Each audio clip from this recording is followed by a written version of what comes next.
This video needs no introduction. My top 5 games of 2020. Last year. Oh fuck. Let's rock. Being the only fighting game that came out this year, if you've seen the Game Awards show, the only new fighting game was Granblue Versus. The other games were just, you know, new re-releases of the game, like the Ultimate Editions or a new edition of that game. The only new game, the only new fighting game that was out was Granblue Versus. I know One Punch Man was nominated one, but nah, dude, come on, nah, fam. So Granblue Versus is a very basic fighting game. The mechanics are very basic, you know, for casuals to jump in. So it's an anime fighting type of fighting game with some fantasy elements in it, and this is one of the reasons why I was so interested in that game, is because of the visuals. I mean, the game looks stunning, looks amazing. The game does feel good, but like most fighting games that suffer is, you know, the online play. The online play is not the best. It still, you know, relies on the delayed netcode, which is, you know, not always great. At launch, it did, you know, release with 11 playable characters, which is kind of low for a fighting game nowadays. I know Arc System took up on this game. This game is already a mobile game, basically an RPG type of game. But what's so interesting about it is they do kind of add the RPG element from the original game to this fighting game. It has its own story mode that acts like an RPG. Yeah, the story mode turns into a 2D beat 'em up type of game. Of course, you still get boss battles which act as a normal fight in a fighting game, and you're able to customize the character's weapons, and I think it's a nice element to add that, since, you know, Granblue is an RPG type of game.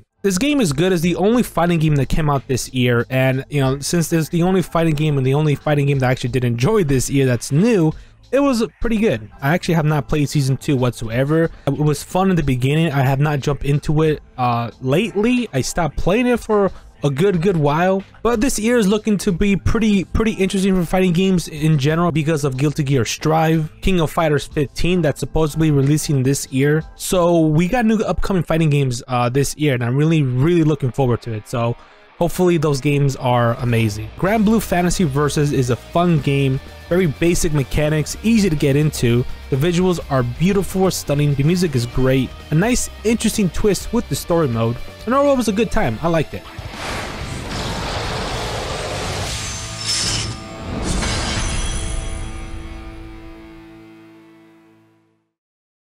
Now, Nioh 2 is a sequel to 2017's Nioh. Nioh 2 technically is a prequel to the original game, acting as a Souls-like action RPG game with some Japanese, you know, Oni spirits mixed in. And overall, this game is it's so fun because of the different types of weapons you get, and the different types of builds you can make in this game is amazing. This game is challenging in the beginning when you really don't have the right equipment, but once you have the right equipment, the right magic, the right weapons, you know, power-ups, the game is just it's easy street. What I like about this game, the Souls-like game, that's very different from, you know, all the other Souls-like games, is that you have 3 stances. You got high stance, mid stance, and low stance, and all these stances work well in different situations when you fight an enemy, and of course a boss too. And the whole, you know, purchasing skills for different weapons, you want to experiment, you know, throughout each of the weapons. That's exactly what I did with the hammer, the switchblade, the odachi, the sword. There's many different types. There's actually a lot of skill that you want to unlock. You just want to experiment to see which does what, and just experimenting, finding what's, you know, what build you want to go with. The overall combat in this game is super fun, and that's a nice twist to the Souls-like gameplay. And of course, in the game, you are a half-breed, which basically means you're half human and half yokai, which basically is a demon. And you're able to use different types of yokai abilities that help you throughout the battle. And there's a lot of yokai abilities that you really want to experiment and see which one fits your style. And there's quite a good amount of yokai abilities that's just so much fun to experiment. And of course, you're able to go into your yokai form, aka your devil trigger. It looks good. You can customize how your DT will look. Of course, the customization is limited for the yokai form, but overall the customization for your character in general, you can customize the face, the voice acting, the armor you wear. The customization in this game is great. The visuals in this game are just it's so beautiful. It's not that, you know, Devil May Cry 5 visuals or, you know, Last of Us or Tsushima type of visuals. No, it's not that. But the game overall looks amazing. especially when you see the yokai spirits. It's just amazing to look at. They're not the best and they're not the worst, but I think for this type of game, it fits it really well. Overall, Nioh 2, fun game, loved it. I'm still gonna play the DLCs. I still have not played those DLCs, but I know they're good DLCs, so thank God. I'm gonna try to finish the LP, uploading the LP as quickly as I can. Making like Souls-like videos take a while because there's a lot of footage, and I cut them down to like sometimes 30 to 15 minutes or so. So it takes a while to upload a video, but it's because it's long and shit. You'll be doing a lot of grinding in these type of games, but the grinding overall is fun. I like it. Nioh 2 is a great game.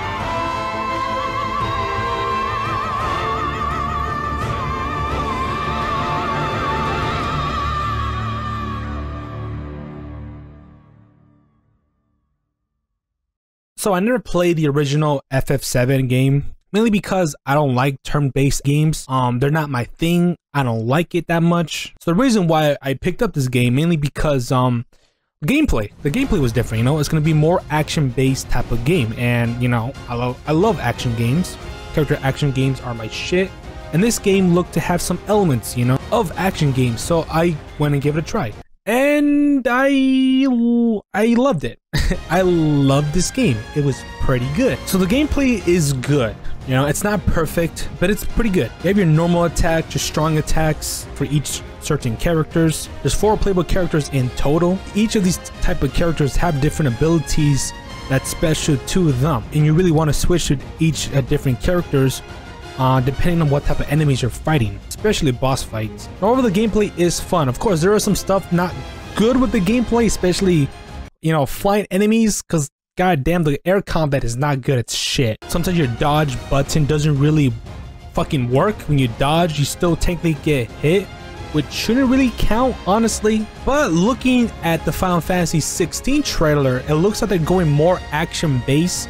It looks like it's gonna have more elements of character action games. So maybe hopefully in part 2, Final Fantasy 7 will take elements from 16 and implant them into their games. The story is very interesting. The characters are just fun to watch on screen. Like every time a cutscene played out, I pay attention all the way, dude. The cutscenes are just amazing. The graphics are amazing, and especially being the PS4, the game looks amazing. I like seeing the characters talk every time, and the voice acting is perfect. I'm a fan of the voice acting in Final Fantasy 15. I love the voice actors. The voice acting in that game was amazing, and seeing it done justice again here is great. In cutscenes and out of cutscenes, especially during gameplay, there's so many funny moments, so many great moments of them just talking to each other. Voice acting, the visuals is amazing. It's a good reason why FF7 won, best score in the Game Awards show, because it's true. The music is fun to listen to. It is great. I know that's again, never listened to the original, but listening to these songs is really good. From you roaming around, from enemy battles into boss battles, the music just fits perfectly. And this is my perspective from a new fan. Never played the original, so I don't have the nostalgic feel. This is just me completely being new to the game, watching everything new, and I liked it. I became a fan, loved the characters, loved the game. I'm open to see what they'll do with the rest of Final Fantasy 7.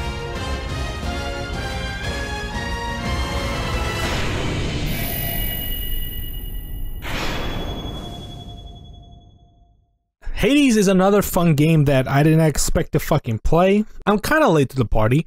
I know this game came out like in October or so, or like a little bit earlier in the fall, but I started playing it like in the beginning of December because I heard a lot of people play, talk about it. But once I saw a clip of a gameplay of Hades, I'm like, all right, this looks to be fun. Let me play it. And I played it, and holy shit, there's a lot of fucking content in this game. There's a lot of stuff. Hades is a rogue type of game. The games like Diablo or League of Legends, and also another type of Souls-like game. Basically, you play as Zagreus, the son of Hades, and you have to make your journey out of the underworld, going through many enemies to reach the top of the surface. And that's where I thought of what this game is gonna be. But once you keep playing, once you keep dying, the story progresses, which is very interesting. The more you die, more dialogue options appear throughout the characters you meet in this world. There's a lot of dialogue options from the gods from Olympus come to help Zagreus. I really just thought it was going to be a story of someone getting out of the underworld, but the more you play, the more you die, the story progresses, and there's a lot of interesting stuff that happens. And the voice acting is something that I really did like. There's a lot of good voice acting in this game that surprised me a lot. But this game does a very good job, you know, exploring the world, meeting new characters, just talking to them. And throughout the game, you want to talk to everybody because everybody has something new to say every time. Everyone has new dialogue options that, you know, tell more about the story. You meet new characters throughout your runs through the underworld. There's a lot of stuff, a lot of content that I didn't expect Hades to have. The gameplay is something I didn't think I'll like so much. As you're going through the underworld, gods of the Olympus come to Zagreus and give him abilities. And these abilities help Zagreus throughout the underworld. You're able to choose what type of abilities, what do you want to enhance, your attack, your special. You want to strategize what type of weapons, what type of gear you want to have throughout this run, because once you die in your run, you start all the way from the beginning and you have to do it all over again. But every time you do, like I said before, the story progresses. New abilities appear. Overall, every time you play, it's a different type of run. You'll never get the same, you will get the same, you know, abilities, but it's not all the same every time. The score in this game is something that I did not expect to be fucking good, man. God damn. The songs in some of the fights, dude, are just good to listen to, man. It's just, overall, the score is pretty good. I like it. And it took me about 20 runs to get to the surface for me. And after that, the story just, you know, continues. There's more content to explore. You want to try different weapons, finish a run with different weapons, try different strategies, builds. You know, overall, this game is just a lot of fun after you reach the surface, you know? There's more content. And it's a game I didn't think I'd fucking enjoy a lot, dude. Really, I didn't fucking expect it. What the fuck, dude? And sometimes I don't play these games that much because they don't interest me. But surprisingly, this game really surprised me, and I loved it, dude. And I can see why this game was nominated for Game of the Year, because god damn it, it has a lot of stuff that make it Game of the Year, dude. Even now, I'm still playing this game, man. It's just overall fucking fun. I was gonna continue making this an LP, but I did fuck up one of the recordings of one of my sessions that fucked up the audio really bad. So that's why I kind of stopped doing the LP. So that's the reason why I kind of stopped making an LP of this. I was gonna continue it, but you know, I recorded a good chunk of footage, but it kind of fucked up the footage. So that's kind of the reason why I just stopped, because the audio was just shit. And nowadays I care about good audio in my videos now. So that's the reason it kind of stopped. But even now, I'm still playing Hades, and it's so much fun, dude. Hades is some good shit, dude. That was for last time.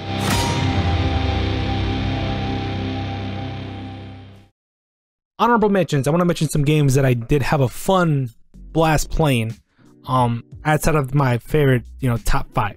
Can I do honorable mentions? I don't know. Is that cheating? I don't fucking know.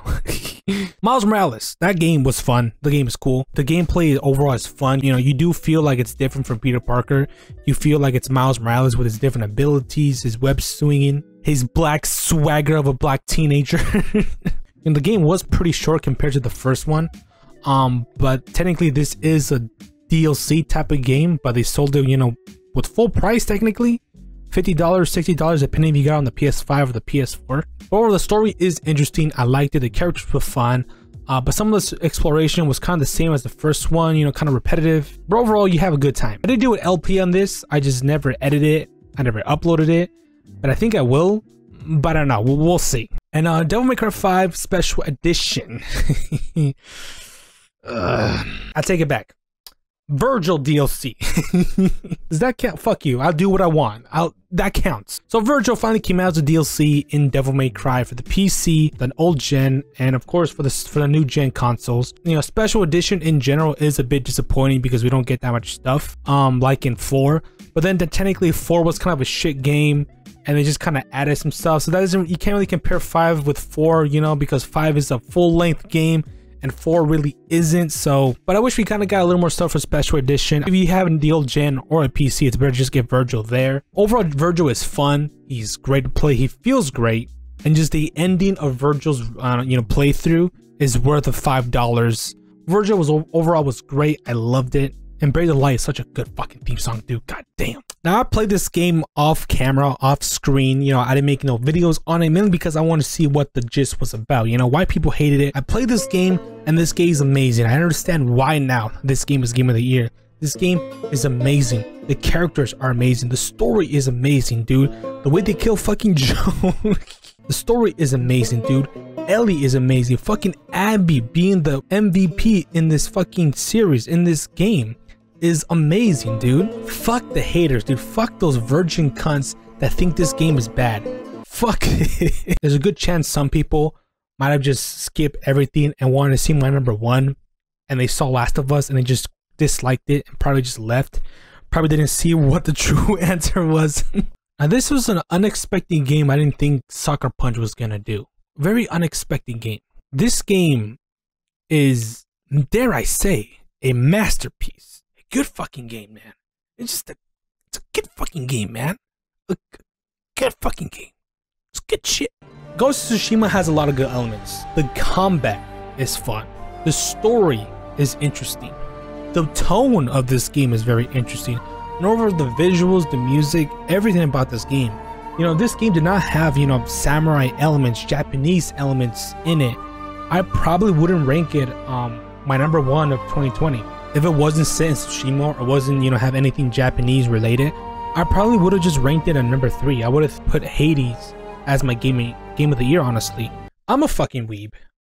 I do in general like Japanese culture, samurai, and I fucking love anime and shit like that, you know. But I think the reason why I love those type of stuff is the reason why I rank this game so high. The story sets up for a very mature tone, very interesting characters, and a villain that straight up just you hate, and it's a good setup, honestly. The Mongols invade Tsushima, and now it's up to everybody in Tsushima to defend their home. That's a good setup, honestly. That overall is a good setup to just, you know, engage you. A game really thinking you what's good and what's bad, what's honorable and what's not. Throw away your stuff that you learn as a samurai, finding new different ways to defeat the Mongols, throwing away your honor. It has such a very interesting tone. The game does get a little slow in Act 1, but in Act 2 and 3 it picks up really fast and it's very interesting. The graphics are beyond amazing, dude. The characters look good, the environment looks good. I mean, the introduction to the title card is fucking amazing. From the title cards of each beginning quest, from the dialogue of each of the characters, the battles, the music. The overall combat is fun in this game. Throughout the game, you learn a lot of abilities. Throughout the game, from the beginning to the end, you keep acquiring new abilities. Until you reach the 3rd act, you get all the abilities. There's a lot of different quests. That's very interesting. Of course, there are some side quests that, you know, just like, you know, it's meh. But most of the side quests, most of the character quests are very good. The little side stuff that you see throughout the world is interesting. It gets your attention. From finding foxes to birds, leading you to some interesting places that let you acquire gear, talisman, sometimes abilities that help you throughout combat. And this game doesn't do anything, you know, mind-breaking, you know, amazing shit, you know. It doesn't do anything special, nothing like that. It's just a good, amazing, polished game that I really did enjoy, with a very mature tone of story, characters, themes. Like I said before, it's because of the Japanese, you know, influences. The samurai, Japanese, all that type of stuff, the Japanese culture is the reason why I like this game so much. Yeah, I'm a fucking weeb. What can I say? What do you want from me? Overall, this game has some great moments in the story, in gameplay. Honestly, even had some emotional moments that kind of got me sometimes, man. But this game overall was Game of the Year for me. This game was amazing. This game was fun. I just loved everything about this game. And I could just stop there and I could just say Game of the Year. That's it. But Sucker Punch released a free expansion, a free update with a 4 or 2-player multiplayer, you know, mode, a new game plus mode, new abilities. They give us updates for more stuff, more content for us, and it was free. And that was fucking amazing of Sucker Punch. They did so much stuff for this game that I just gotta say, wow, this is Game of the Year. Ghost of Tsushima is an amazing game with a very interesting story and characters, beautiful visuals, a mature tone and themes, music being amazing. Free updates for more content for the game for free. And I don't care that Last of Us 2 won, you know, Game of the Year, you know. Tsushima speaks for itself. has all the content you need for a great, amazing game. Ghost of Tsushima is my game of the year. 気を前にして背を向けてはならぬ。命を奪う時も相手を見据えろ。自分より強いやつに負ける気持ちわかるよ。情けないよね。情けと覚悟を。侍様の戦い方じゃない。俺は武士だ。いいよ。誉れある戦いを忘れるな。誉れは浜で死にました。このお方は猛虎を打ち滅ぼすため冥府から蘇った伝説の武者。クロードだ。